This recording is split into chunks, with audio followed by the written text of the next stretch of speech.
Hey everyone, Gil here at Grayman Prepping. On this episode of Your Prep for Today, I want to talk to you about coffee filters again.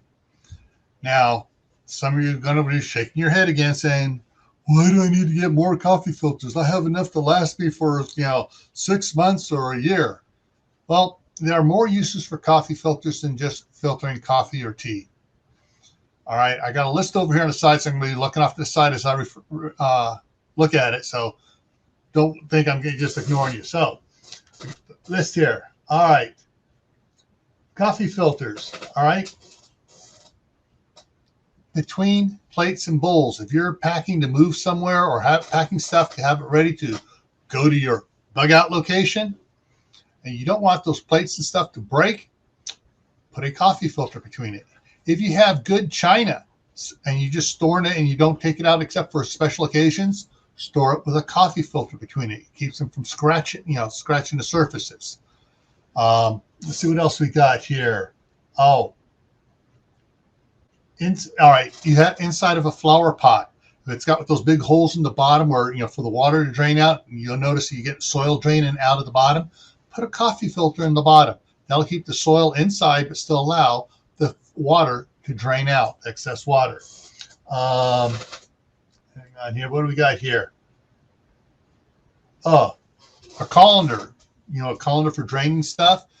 Sometimes your pasta stuff or you're using the real thin angel hair pasta. Sometimes it likes to worm its way out of the colander and hang up. Well, if you lay a coffee filter in there, it allows the water to drain just fine, but it keeps the pasta from sticking out the holes and getting caught in the colander. Let's see. As a lint-free window cleaner.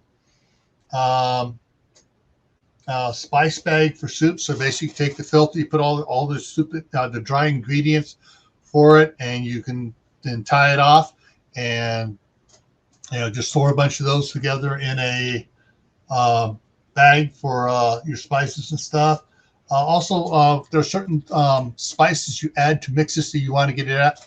You have to go dig into things out like bay leaves. You put the bay leaves in a coffee filter, tie it off and put it in your stew or soup, whatever. And it's easy to just pull that back out and your flavoring's all in your soup.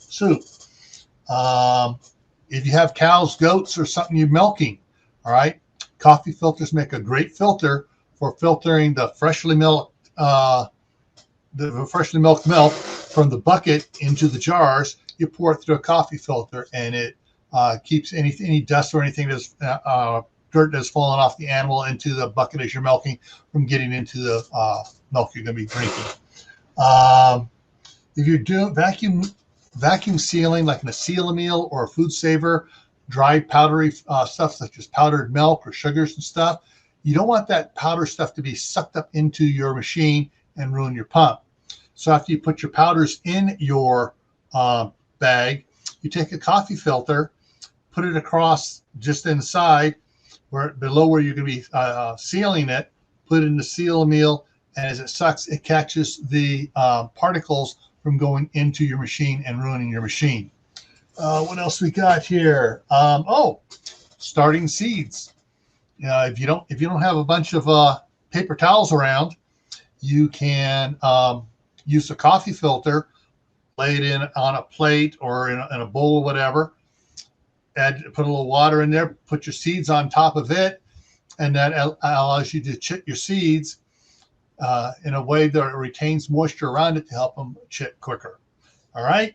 And that's just a few ideas. I'm sure you can come up with more, and if you do come up with more, put it in the comment section and share it with others. All right? Sharing knowledge is something we need to be doing here. And remember, stay happy no matter what life throws at you. Stay safe. Don't go out and do anything foolish. Keep adding to your preps: water, food, medicines, clothing, coffee filters. Why? This is why.